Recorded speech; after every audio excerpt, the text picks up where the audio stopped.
స్తుతులను చెల్లింపుడి.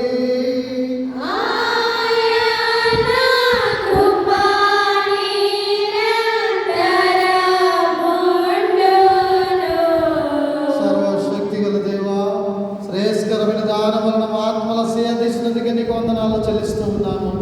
మరియు దీని వలన నేను మాగల విశ్వాసమును, మాలో ఒకరి ఎందుకు వచ్చినట్టు ప్రేమను నీ కృపను బట్టి బలపరచుమని నీతోనూ పరిశుద్ధాత్మతోనూ సదా ఏకదేవుడై యుగయుగములు జీవించుచు పరిపాలించుచుండు నీ ప్రియ కుమారుడు మా ప్రభువైన యేసుక్రీస్తు ద్వారా నిన్ను వేడుకొనుచూ ఉన్నాము. ఆమేన్. ప్రభువు మీతో నుండుగా